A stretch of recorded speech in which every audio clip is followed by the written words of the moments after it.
My dear students, सभी को नमस्कार। आज हम बात करेंगे प्रश्न बैंक की, यानी क्वेश्चन बैंक।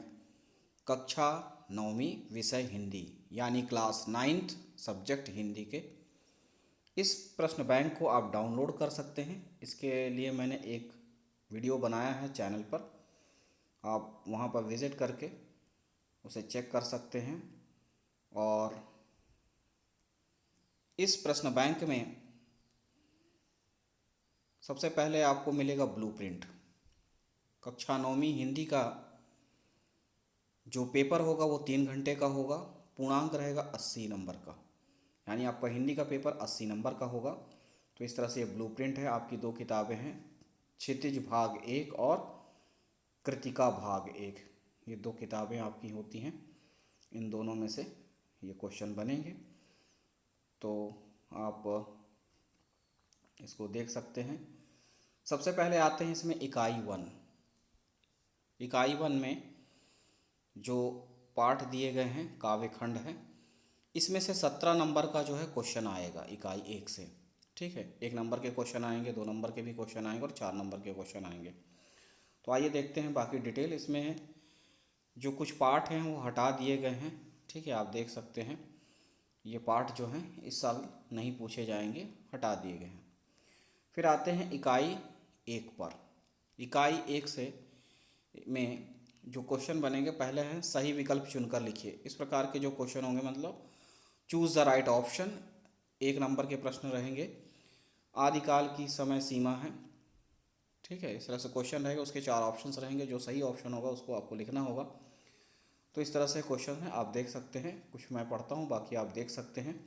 इस तरह से इस पार्ट से जो भी क्वेश्चन बनते हैं उनकी पूरी लिस्ट दी गई है, तो आप अच्छे से तैयार कर सकते हैं ताकि आपके मेन एग्ज़ाम में आप बेहतर कर पाएँ, क्योंकि इसी से रिलेटेड कुछ क्वेश्चन आपको वहाँ आएंगे। अब दूसरा है रिक्त स्थान में सही शब्द चुनकर लिखिए। इस तरह के भी क्वेश्चन रहेंगे, फिल इन द ब्लैंक्स के। 1 नंबर का क्वेश्चन रहेगा एक।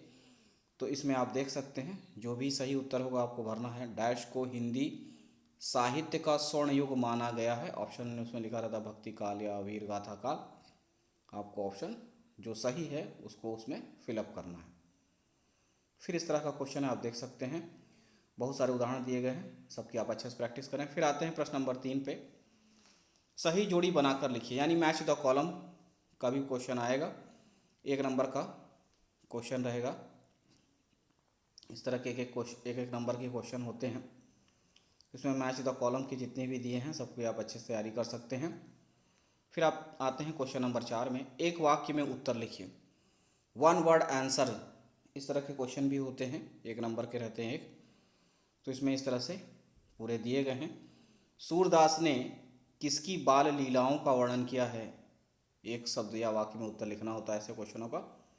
तो कई सारे क्वेश्चन यहाँ पर दिए हैं, 19 क्वेश्चन हैं दिए गए हैं, सभी की आप अच्छे से प्रैक्टिस कर सकते हैं। फिर है सत्य असत्य लिखिए। इस तरह के भी क्वेश्चन आएंगे, 1 नंबर का रहता है। तो जो भी वाक्य है उसको पढ़िए, जो अगर सत्य है तो उसके सामने सत्य या असत्य इस तरह से लिखना होता है।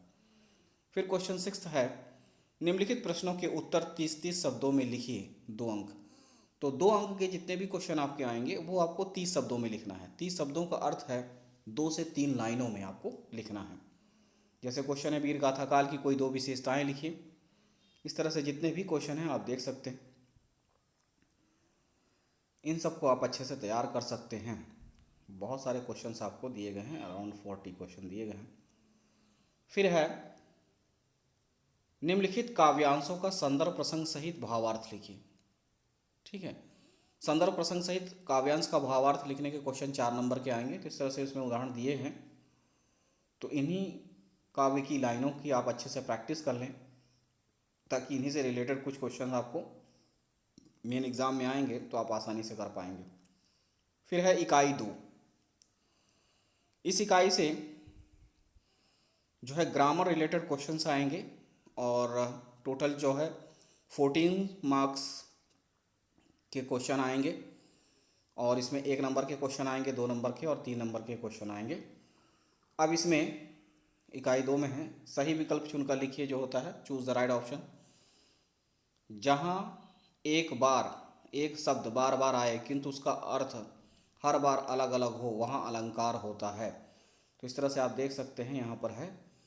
तो इस तरह के क्वेश्चन हैं और सभी के आप अच्छे से प्रैक्टिस कर सकते हैं। फिर है रिक्त स्थान में सही शब्द चुनकर लिखिए।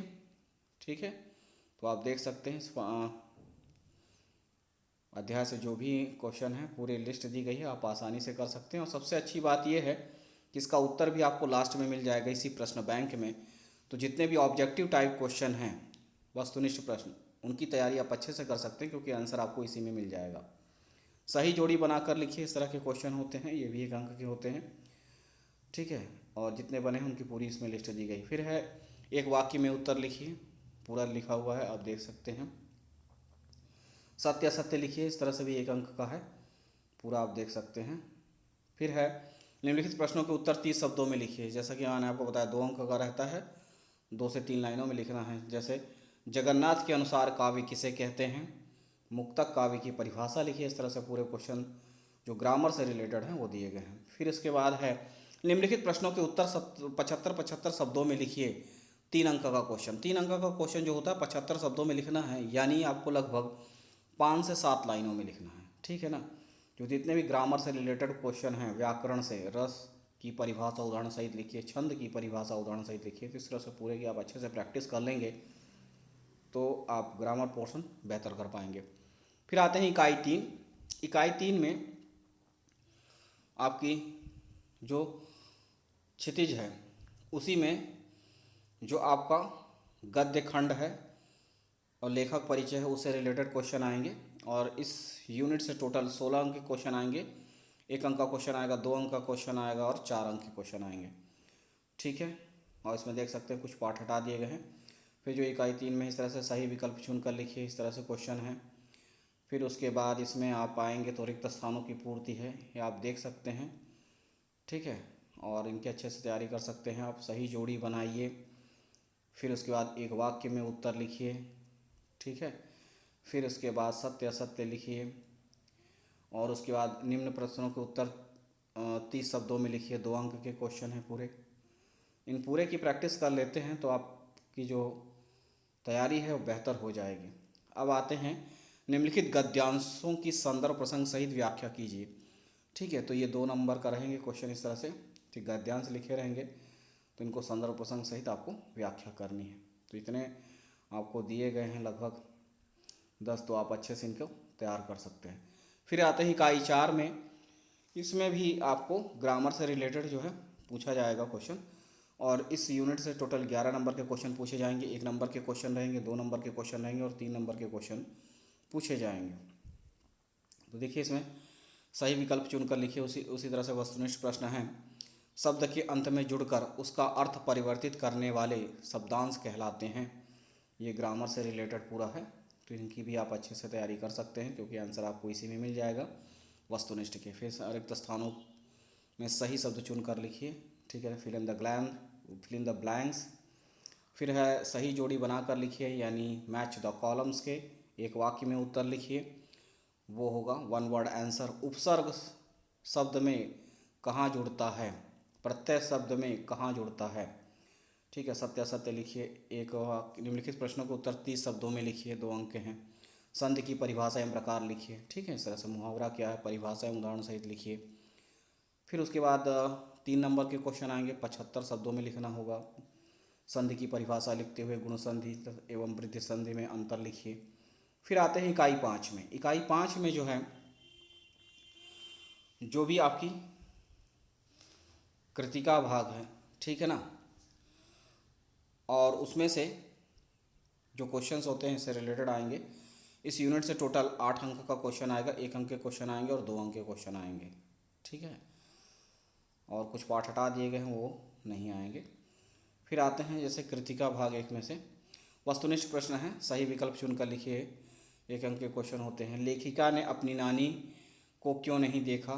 इस तरह से जो सही ऑप्शन है वो आपको लिखना है, और इसके आंसर भी आपको इसी में मिल जाएंगे। फिर आप आते हैं रिक्त स्थानों में सही शब्द चुनकर लिखिए। 1 अंक का क्वेश्चन होता है, तो आप देख सकते हैं। फिर है सही जोड़ी बनाकर लिखिए। 1 अंक का क्वेश्चन होता है, पूरा दिया है, सब आप अच्छे से तैयार कर सकते हैं। फिर है एक वाक्य में उत्तर लिखिए। 1 अंक का ही क्वेश्चन होता है। लेखिका ने अपनी नानी को क्यों नहीं देखा। ठीक है, यहाँ भी है। सत्य असत्य लिखिए। 1 अंक का है। फिर आते हैं निम्नलिखित प्रश्नों के उत्तर 30 शब्दों में लिखिए, यानी 2 अंक के क्वेश्चन है। लेखिका अपनी नानी के व्यक्तित्व से क्यों प्रभावित थी। ठीक है, इस तरह से क्वेश्चन है, पूरे आप देख सकते हैं। और फिर आते हैं इकाई 6 पर। इकाई 6 में आपको मिलेगा अपठित जो काव्यांश या गद्यांश है। तो इस यूनिट से टोटल 3 नंबर का क्वेश्चन पूछा जाएगा और वो 3 नंबर का जो है एक क्वेश्चन आएगा, यानी 3 नंबर वाले क्वेश्चन ही आएंगे इस यूनिट से। तो इसमें देख सकते हैं निम्नलिखित गद्यांशों को पढ़कर नीचे लिखे प्रश्नों के उत्तर लिखिए। 3 अंक के क्वेश्चन रहते हैं। तो इस तरह से आपको लाइनें दी रहेंगी, उनको पढ़ के जो है आपको 3 क्वेश्चन रहेंगे, उनके आंसर देना होगा। उपयुक्त गद्यांश का उपयुक्त शीर्षक लिखिए, उपयुक्त गद्यांश का सारांश लिखिए। ठीक है, तो ये 2 क्वेश्चन तो आपके परमानेंट रहते हैं, सारांश लिखिए और शीर्षक लिखिए, हर आपको उसमें मिलेगा। तो इनकी आप अच्छे से तैयारी कर सकते हैं। ठीक है, इतने सारे आपको प्रैक्टिस के लिए दिए गए हैं। फिर निम्नलिखित अपठित काव्यांशों को पढ़कर नीचे लिखे प्रश्नों के उत्तर दीजिए। इस तरह के भी क्वेश्चन 3 आएंगे, यानी कविता की लाइनें दी गई होंगी, फिर उससे जो क्वेश्चन बनते हैं वो 3 दिए रहेंगे। तो इसमें भी वही है, उपयुक्त काव्यांश का शीर्षक लिखिए। ठीक है, और काव्यांश का भावार्थ लिखिए, शीर्षक लिखिए, भावार्थ लिखिए। तो 2 क्वेश्चन देखिए गद्य में और 2 क्वेश्चन पद्य में भी आपके परमानेंट बनते हैं। तो इनकी प्रैक्टिस कर लेंगे तो आप बेहतर कर पाएंगे। काव्यांश का शीर्षक लिखिए, काव्यांश का भावार्थ लिखिए। ठीक है, इस तरह से कविता की लाइनें दी गई हैं, तो आप इनको अच्छे से कर सकते हैं। फिर आते हैं इकाई 7 में। इस इकाई में जो है लेटर एप्लीकेशन वाला ऑप्शन रहेगा। इस यूनिट से टोटल 4 नंबर के क्वेश्चन पूछे जाएंगे और 4 नंबर के जो क्वेश्चन हैं वो पूछे जाएंगे। तो 4 नंबर के जो क्वेश्चन बनते हैं वो पूछे जाएंगे। एक क्वेश्चन आएगा इस तरह का, पत्र लेखन है। ठीक है, यानी एप्लीकेशन का जो क्वेश्चन होता है वो है, और जो भी आपका एप्लीकेशन लेटर आएगा वो 4 नंबर के रहेगी। पत्र कितने प्रकार के होते हैं लिखिए। औपचारिक पत्र किसे कहते हैं, उदाहरण सहित परिभाषा लिखिए। अपने विद्यालय के प्राचार्य महोदय को स्थानांतरण प्रमाण पत्र हेतु एक प्रार्थना पत्र लिखिए, या अपने विद्यालय के प्राचार्य महोदय को 3 दिन के अवकाश हेतु प्रार्थना पत्र लिखिए। अपने प्राचार्य महोदय को शाला शुल्क मुक्ति हेतु एक प्रार्थना पत्र लिखिए। अनौपचारिक पत्र किसे कहते हैं, उदाहरण सहित लिखिए। अपने मित्र के जन्मदिन पर उसे बधाई पत्र लिखिए। वार्षिक परीक्षा की तैयारी के संबंध में अपने पिताजी को पत्र लिखिए। पिताजी को एक पत्र लिखकर उनके स्वास्थ्य की जानकारी प्राप्त कीजिए। तो इतने अगर आप एप्लीकेशन लेटर, ठीक है ना, तैयार कर लेते हैं तो बिल्कुल आप अच्छे से एप्लीकेशन और लेटर को लिख पाएंगे। यूनिट 8 में आते हैं, इकाई 8 में। इसमें आपका निबंध लेखन से रहेगा और इसमें जो है 7 नंबर का रहेगा और इसमें 3 नंबर का क्वेश्चन आएगा और 4 नंबर का। ठीक है, इसमें निबंध लेखन, अनुच्छेद लेखन का रहेगा। तो इसमें लिखना होगा निबंध। निबंध जो है आपका 4 नंबर का आएगा। ठीक है, निम्नलिखित विषयों पर 120 शब्दों में निबंध लिखिए। अब 120 शब्दों में निबंध लिखना है, लगभग आप 2 पेज लिखें, इतना है। ठीक है, निबंध बड़ा लिखा जाता है। अब इसमें कुछ ऑप्शंस हैं, देखिए। साहित्य और समाज, विज्ञान के चमत्कार, राष्ट्रीय पर्व, समाचार पत्रों का महत्व, विद्यार्थी जीवन, राष्ट्रीय पर्व, पुस्तकालय का महत्व, जल ही जीवन है, पुस्तकालय का महत्व, और कोविड-19। इतना अगर आप तैयार कर लेते हैं तो बिल्कुल इसमें से 1 या 2 आपको बिल्कुल आपके मेन एग्ज़ाम में मिल जाएंगे और आप निबंध अच्छे से कर पाएंगे। फिर है निम्नलिखित विषयों पर अनुच्छेद लिखिए, यानी पैराग्राफ लिखना होता है। विद्यालय के वार्षिकोत्सव पर एक अनुच्छेद लिखिए। विस्थापन की समस्या पर अनुच्छेद लिखिए। दिवाली, मिठाई, दिया, मेहमान, खुशी, आशीर्वाद, अद्भुत आदि वाक्यों आदि शब्दों से मिलाकर एक अनुच्छेद तैयार करिए। कुछ पॉइंट दिए गए हैं, उनको मिला के आपको पैराग्राफ लिखना है। फिर है जल संरक्षण पर अनुच्छेद लिखिए। अपने परिवार के सदस्यों के बीच आत्मीय प्रेम पर अनुच्छेद लिखिए। संवाद लेखन होता है, बातचीत कैसे होगा, इसने ये कहा, तो ये आता है। ठीक है ना। अपनी माता से जन्मदिन की तैयारी के लिए किया गया संवाद, बातचीत लिखिए। मासिक टेस्ट को लेकर अपने कक्षा अध्यापक से की गई बातचीत लिखिए। पिताजी से वार्षिक परीक्षा की तैयारी पर संवाद लिखिए।